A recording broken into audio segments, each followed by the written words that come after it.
rural woman. No. Can you hear me? There we go. We're switching to English for this panel.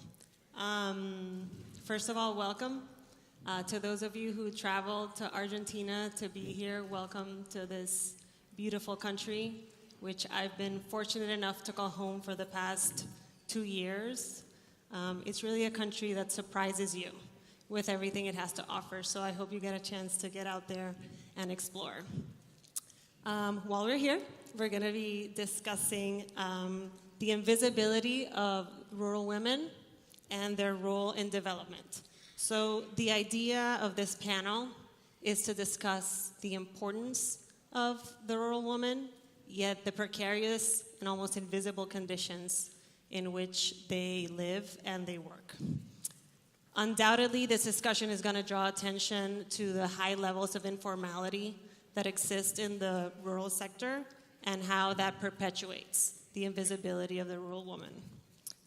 Importantly, we will look for solutions, in particular how countries can work to bridge the gender gap in the rural sector.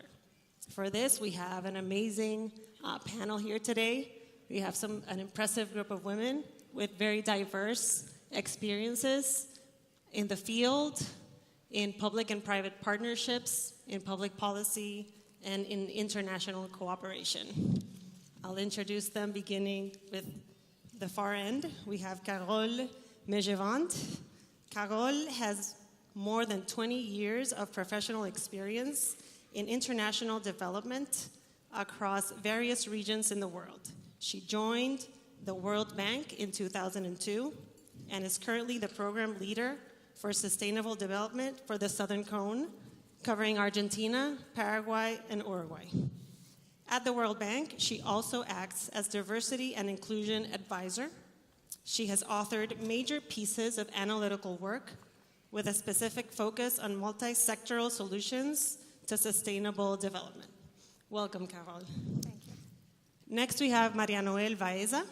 Maria Noel joined UN Women at the UN Ops headquarters in Copenhagen, where she served as director of the Global Portfolio and Associations Groups Services Office and was responsible for the operational results of UN Ops global portfolios and for the establishment of UN Ops strategic partnerships. Prior to joining UN Women, Ms. Baeza held multiple positions in Uruguay's Ministry of Foreign Affairs. Next, we have Soledad Izquierdo, with 25 years of corporate experience at the Coca-Cola Company throughout Latin America.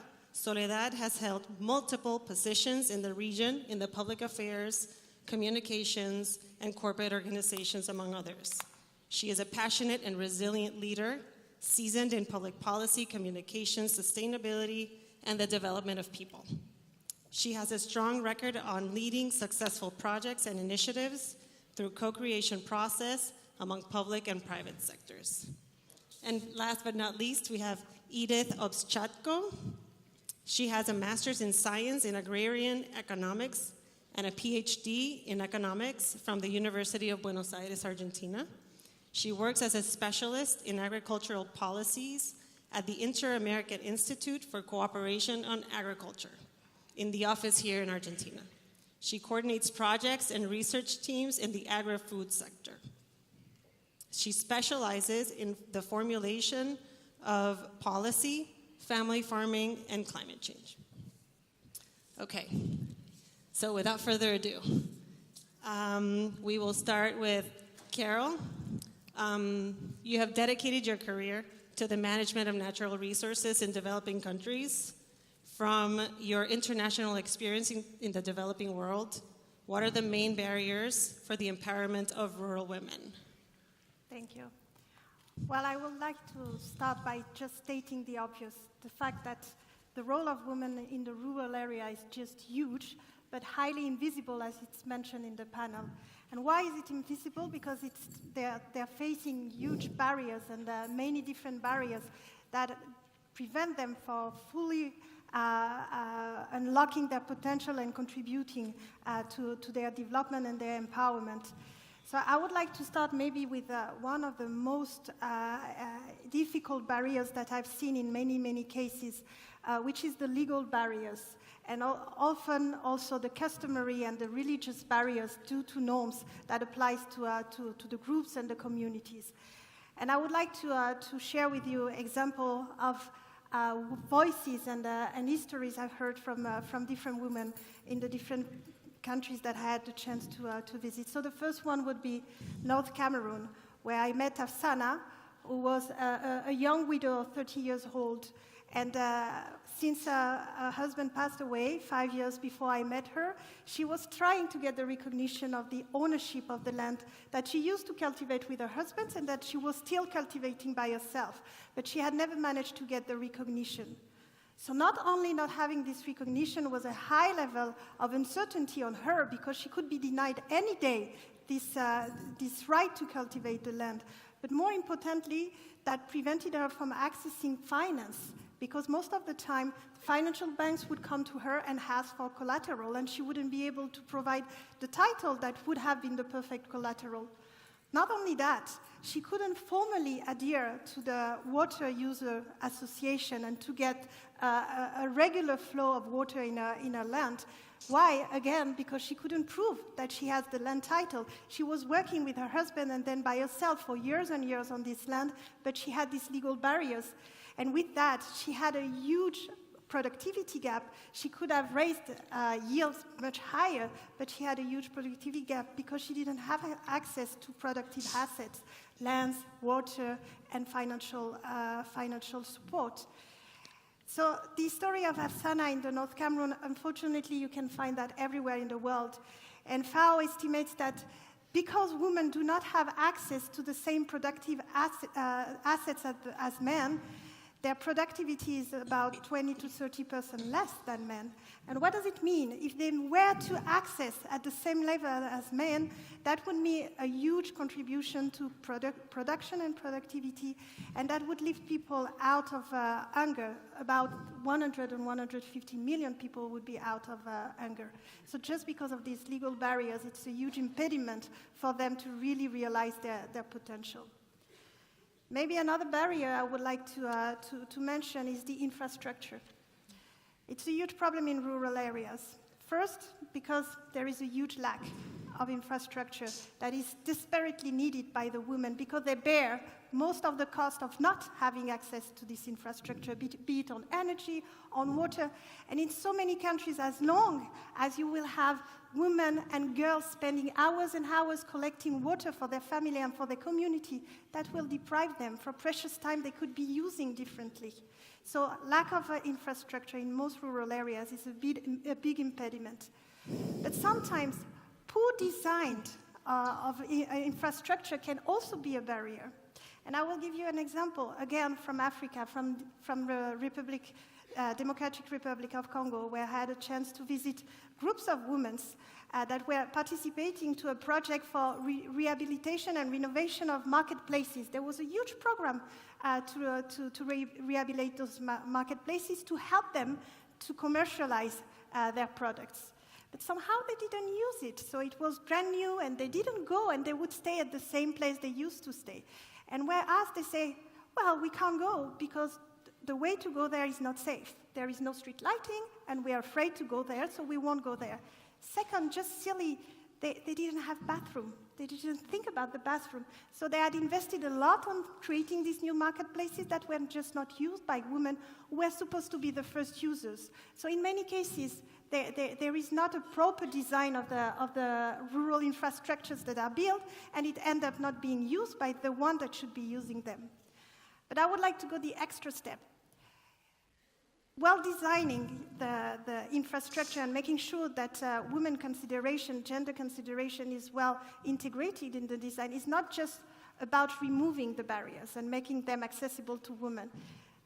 It's possible as well to design in a way that it will generate opportunities for women, and to really think in a positive way that adding a few features could really help women to get access and to benefit from this infrastructure. And I will just take one example, last example on an a situation that's here in this very country in Argentina, in the northern part of Argentina, in the Chaco, where as part of the rehabilitation of the road, the women from the community of Qom were highly involved and decided to generate along the road cultural centers to promote their art craft and their traditional knowledge. And now it's become, one of the main touristical highlights in the northern area of Argentina, and it has a high visibility because there was an involvement from the start of this incredible woman from the Qom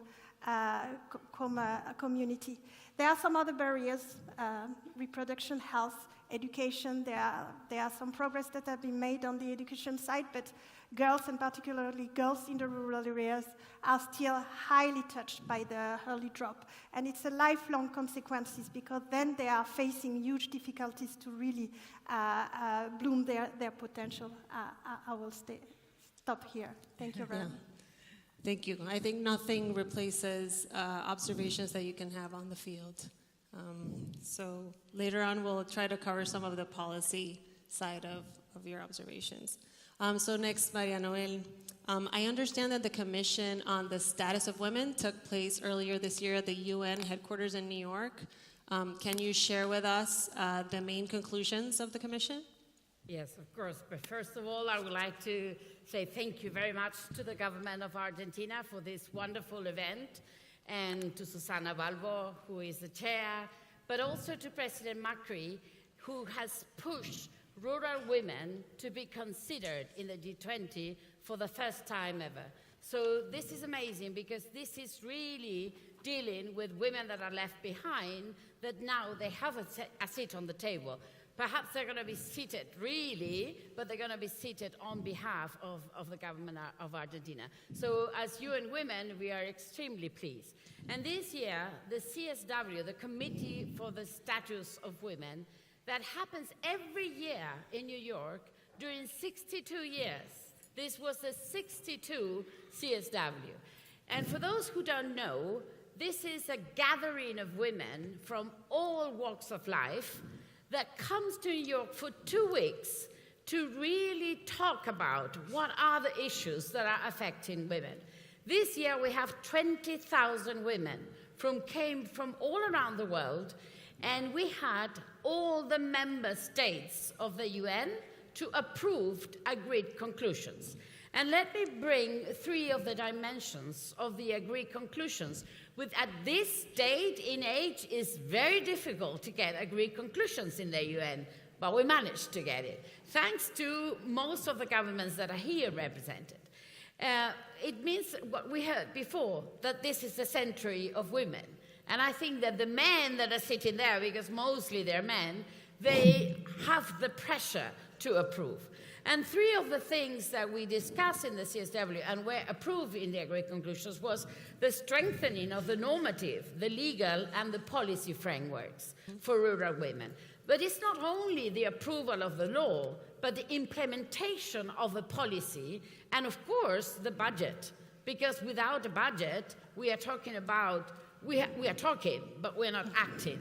So what is good is that this year the agreed conclusions drill down not only on the policies directly to agriculture and rural women, but also on policies that relate to how women can deal with one of the issues that affects us all, which is unpaid care work, the lack of distribution, like that of redistribution of the unpaid care work in the household, and rural women are affected worst of all. As prior speakers defined, there are still 52 countries in the world that does not allow women to inherit land. So women, without having the basic of their work in their hands, they cannot have collaterals. They cannot have access to credit. They cannot have access to technology. And as you explained, they lose everything when they become widowers or when they are divorced. So we really need to keep fighting for that barrier that is extreme, which is that discrimination. And let me say 2 words about the legal framework. One is the Convention for Eliminating All Discriminations, the CEDAW. It has a very important group of experts that are vigilant on where are the discriminations against women. And of course, during the CSW, they raise very high their voices, not only in Geneva when they have to do their work, but every year. And every country in the world needs to present a report. So I urge you, all women, to participate in these reports. Not only the official report, but also the shadow report that are presented by women from civil society. So we all have a say, and we all can say it. So let's go and do it. So this is important. Legal framework, respect of the Convention of all forms of discrimination, and the agreed conclusions of the CSW that are incorporated in the legal frameworks and the policy work. One of the other things that I would like to talk is, and the agreed conclusions was very, very keen about it, is to implement economic and social policies for the empowerment of rural women. We are talking about the most left behind women, indigenous women. They have their own right because it's a motherland for them. And unfortunately, they don't have access to that land. And when they have access, they are left behind because, for example, extensive agriculture is needed for extensive productive, so their rights are not respected anymore. So indigenous women, disabled women that are in the rural areas, that they don't have access to health, they don't have access to technology to move, those are very important women that we need to look. And of course, what is essential as well is women that are given in early child marriages, because this exists not only in Latin America, but everywhere around the world. We have 750 women that are given in marriage because of poverty mainly, and because it's a dowry, es la dote, no? So we give our girls, you know, in marriage to receive a cow or to receive, you know, a sheep. So we have to think that this is the reality of women, and this is what is happening. Luckily, we are recovering those women to try to bring them back to the education system, because when they have a kid at 12 years old, they stop education because they have to raise their children. And mainly this happened for rural women. So this is one of the realities. Not only the violence that they suffer when they go to fetch the water or to fetch the energy they need to cook, but also how they are given, because they're still an object. So we really need to fight this and relate this matter to rural women's economic empowerment. The other thing that is essential is their decision-making power and how they mobilize, how they really raise their voice and agency to say, enough, we really need to be in the table for the policies, for the laws, and of course we need to be elected for that. Only 24% of women are in parliaments around the world. It's nothing, people. 24% is nothing. We really need to fight to have a seat in the table in the parliaments to bring these legal frameworks to attention. So those are the three areas where the CSW put an eye this year in CSW 62. Next year, CSW 63, you're all invited in New York during the second and the third week of March, will be about social security, the lack of social security, and in particular in rural women, how they don't have access to that. So to be continued, but thank you very much. Perfect.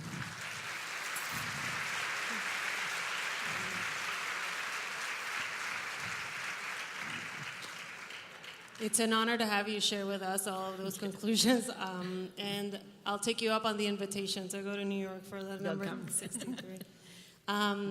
Soledad, you've been with the Coca-Cola Company for over 20 years. From your experience in the corporate world, how can international companies help empower the rural woman? Well, global value chains are key if you think about empowering women. But it's necessary for companies also to identify where those women work, what their roles are, what are their conditions, in order to produce and develop strategies to create business conditions that will support their role. The Coca-Cola Company and its bottling partners produces 4,100 products all over 200 countries, and our strengths are in the field. Natalie, Nicole. So, Nicole. Dime. So our strengths are in the field and where our raw materials are produced, and that involves agriculture. And for that reason, we have discovered and we have been very clear that women are a key player in the agriculture system. And they work there to feed their kids. They are women that may not have received education, and they live and work in the communities where we operate. So our growth as a company is absolutely related to their sustainable growth. And for that reason, we understand the importance of empowering women, and we think that we as companies that have a very big global chain, global value chain, need to get involved in that. 7 years ago, for that reason, with the UN Women, we committed to empower 5 million women by 2020, and we call that program 5 by 20. In India, we have a sustainable sugarcane production program, which is called, I hope I pronounce it well, Mita Sona Unati. And we do that also together with the DCM, Shriram, International Finance Corporation, and Solidaridad. And that program, for example, is building capacity of farmers on good agriculture practices toward the improvement of yield and quality in the cane produce. While women form the backbone of sugarcane cultivation in India, they tend to be the hidden farmers, with almost negligible access to land, resources, technologies, financial services, markets, or even education, and opportunity for skills enhancement. This program is helping to raise awareness among women to develop skills and capacities to contribute to domestic production and employment. And by the end of 2017, Mita Sona Unati have reached 11,000 women farmers. With 5 by 20, we aim to connect women where they are, including online and offline different tools. We create programs that uniquely address the barriers they face within their local context and their personal situation.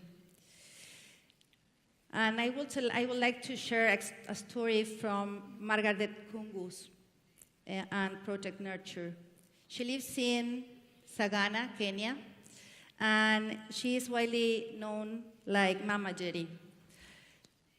Mama owns a 25-acre farm in Kenya that produces mangoes and other crops.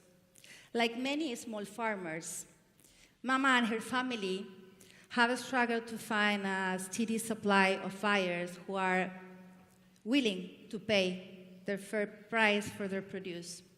Area farmers often lack access to financing and agricultural best practices, while a lack of infrastructure and fragmented supply chain make it difficult to maintain the reliable supply of high-quality, locally produced fruit and a way for that production to be distributed.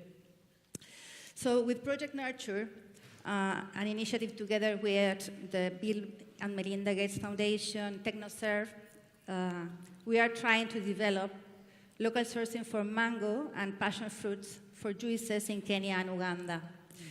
We are benefit their local farmers, the local fruit market with the production of fresh fruit, but also the production of fruit for the processed market. And they are receiving training, financial services, negotiation skills, marketing, and group governance to help them to organize into a cooperative that can work together to sell and distribute their products. This initiative is supporting 54,000 small firms, and with a very successful result of, by 2016, having increased their net revenue 142%. So I believe that those are the voices that we need to listen to. I am only bringing the example and the cases for you to, take a look to it and see that they reveal how to find real solutions to, as have been said, two of our main big challenges, which is hunger and climate change. Thank you. It's really great to hear that international corporations like Coke are partnering with entities like UN Women. Edith, so you've been with the Inter-American Institute for Cooperation for over 30 years? Yes. From your lens, what would be the critical elements countries should focus on to revert women's invisibility in the rural sector? Okay. Well, good morning to everyone. Buenos días a todos. Revert that invisibility means that we accept that the rural women are for real, that they count. They not only count when we need their voting support, that they have the right to social protection systems, health services, education training, and support for their productive activities. The recognition of the role and importance of rural women in the development of the rural territories and family agriculture are key for the development of our countries in general and in building a more fair society. Rural women and girls represent more than a quarter of the world population. They face the double disadvantage of being female and living in rural areas. All gender and development indicators reveal that globally, rural women are at a disadvantage compared to rural men and urban women. The lack of access to land, productive resources, infrastructure, roads, connectivity, safe drinking water, education, health, and justice affect them disproportionately. In this sense, rural women are an underrepresented group who appear to have little or no impact in public policies. New problems like climate change worsen the situation of rural women, which in general are poor and more vulnerable to climatic events, suffering the impacts in the short and in the long term. Rural women produce in all the world grains, meat, fruit, and vegetables that feed the 50% of the world people. They preserve the culture, that is ways of living, ways of production, art crafts, identity, values. They are oriented to preserve life in every form, the family, and to maintain peaceful relations. They have energy and resilience.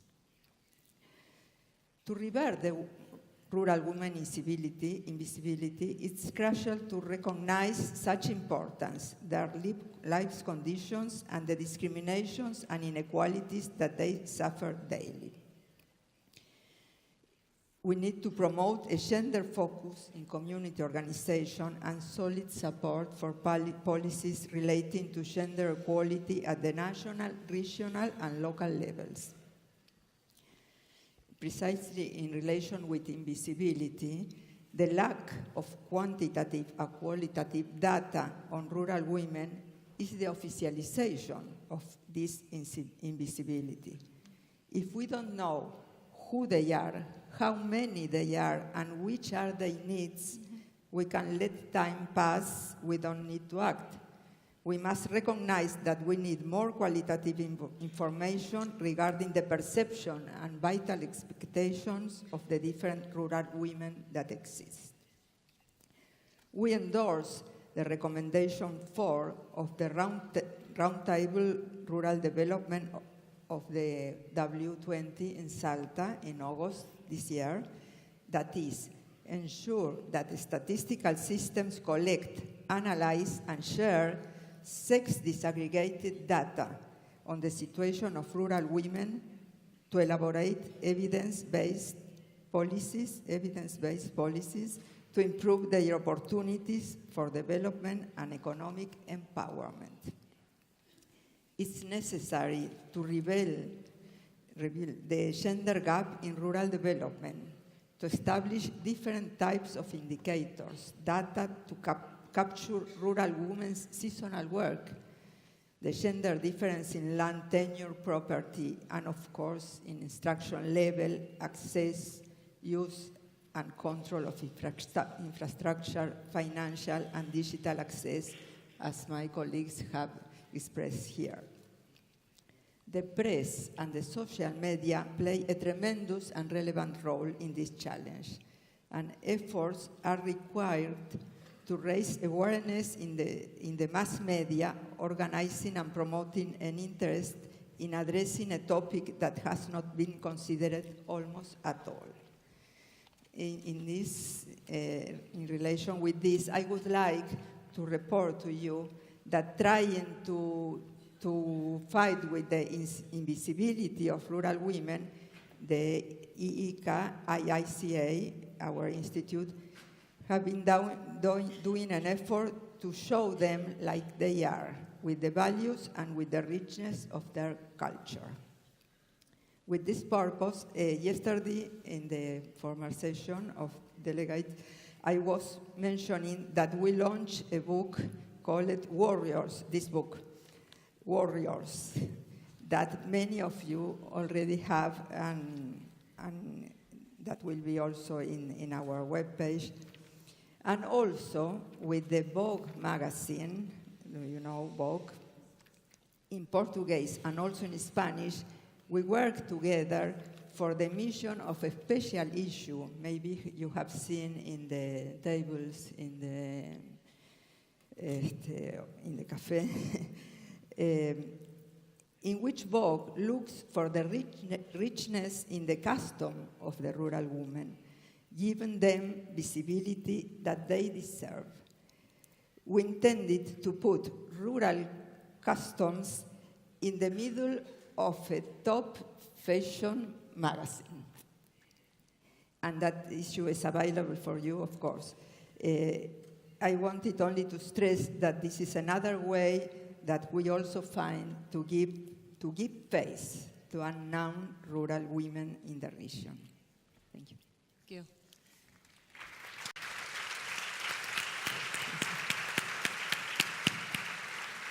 I think with the facts that Edith has shared with us, if anybody had any doubt that rural women play an important role in the lives of everybody sitting here today, those have been quashed.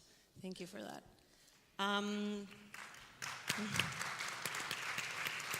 I want to make sure that we take a few questions from the audience, even though we don't have much time.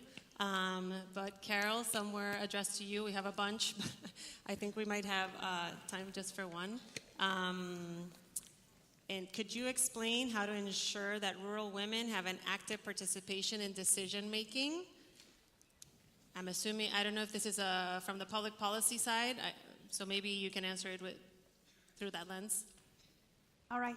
So, well, I guess that this is very much about a stronger voice that women, and particularly rural women, need to access, not only in the policy arena, as you mentioned, but in many different arenas, at the family level, at the community level, village level, and the national level. And I think it's very much a process, and that has to build up. And sometimes it's related to the gaining some more economic empowerment that can then lead to a greater voice in the policy arena. So maybe I would like first to share a quote that I heard once. I can't remember from whom, but it stuck to my mind. And the quote was saying that power has to be taken. It cannot be given, because the very process of taking it is empowerment by itself. And I think that was quite powerful for me to try to understand what it means to go along that journey of empowering ourselves, of empowering the women we are working with, and making things happen and having, decisions making that processes that are more driven towards women. And I would like to share, if I have time, 2 examples on how we can strengthen this decision making and this empowerment. The first example I got is from my experience in Mexico. In Mexico, I worked a lot on forest management. And as you may know, forest management in Mexico is driven by communities. It's not an individual, task. It's the community who decides on how to manage the forest, how to use the resources from the forest. And for that, they have some committees, ejidos, that are there to manage the forest. Traditionally, women have been excluded entirely. It was totally male-dominated committees were deciding on this wealth and this natural wealth and how to use the revenues out of the wealth. But with the huge and massive out-migration from male going to larger cities or going to the US, so the committees were almost completely empty, with only young and old men trying to make decisions on an asset of the community and then make decision on the way the revenues would be used. And women in these different communities decided that it was not just right, that they wanted to have their voice and they wanted to be able to make the decisions on not only how to use the forest, but how to use the revenues out of the forest. So little by little, more and more women decided to work in the forest and to get an active role in the management. But not only that, they wanted to have their say on the decisions that would be made on how to invest in the library, how to invest in other social services. And they could do that because there was this opportunity, this emptiness of the decision-making body. And so they could access, but that wasn't easy. And I think what important factor was also that the state and the government understood that it was important for them to be more empowered in this decision. So whenever Ejido was coming with a proposal, the National Forestry Commission would give an additional point whenever there was a representation of women in their own committee. So they could use that as well to make it easier to access to this to this decision-making process. And I think that was a nice journey from women being outside of the decision-making and women taking the chance and the opportunity that was offered in this very specific context to really drive the decisions now on forest and on their communities. Another example, I think it's about the networking and how important it is for women to get connected and to help themselves. And I would just like to share the examples that you may know about India and this National Livelihood Mission that was launched about 15 years ago, helping women to get together. And that was very small scale in different villages, so building groups, and they were called self-help groups, to get women together. And the idea initially was really on saving and lending inside the groups. So this initiative has grown and scaled up, and now it's about 45 million women part of this national networking with more than 100,000 villages involved in 19 states in India. And now they're even accessing, financial credits. It's more than 25 billion that these different networks access today. It's no longer about saving and lending. And I think it's the way that describes well the power of getting together and joining forces and getting with people who have the same aspiration and really to fight what's the current situation and build the future. And going back to the policy arena, out of these 45 million women who are now part of the networking, 2.8 million of them are elected in local governments in India. So they're now part of the policy dialogue. They are making decisions on how policies are made and decided. So I think it's this very nice process of building up, joining forces, and making the voice heard. So. Thank you. Unfortunately, we're out of time, but I do want to do one quick round, a one-sentence answer, because I think it'll be a nice closing to this panel. If you could make one single concrete recommendation to G20 leaders on how to improve the situation of rural women, what would it be? So very quickly, I think I mentioned at the beginning the legal barriers that still exist and the discriminatory regulations in so many countries. We do have a clear picture on the situation. So just fighting that would be a great step. Great. Maria Noel, what would be your recommendation? Well, my silver bullet is stop thinking of women as victims. We are agents of change, and we can change.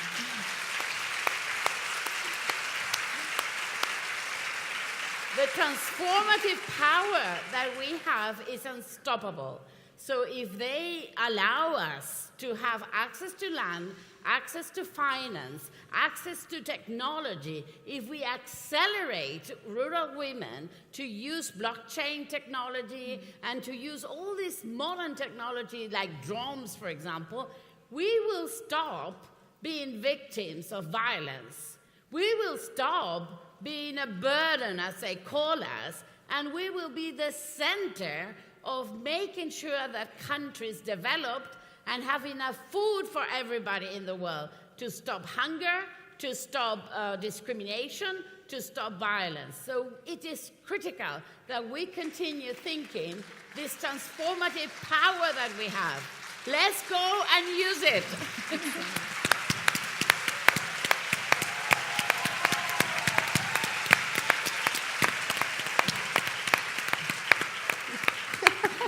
We want to keep going, but Yes.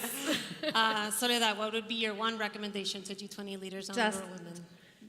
Almost nothing to add to that. It's brilliant. I want to say that to invest in the development of rural women is the right thing to do, and it's the smartest thing to do for the good of the world. Excellent. Thank you. Edith, what Well, would be your recommendation? There is very few time. Sí, muy poco, no tenemos mucho. Well, One sentence. One sentence. Well, we think that it's, as a recommendation, it's necessary that the governments promote the inclusion of gender issue in the political agenda, developing a long-term state policy that is maintained through the different changes, through the changes of governments. Yeah. It must be also an intersectoral policy that covers and articulates economic and social questions. We think that the public sector or international institution and civil sector, the society, must cooperate to achieve this goal. Yeah. Thank you. And hopefully that's what the W20 will be able to do for the G20 agenda. Thank you, everybody. Thank you.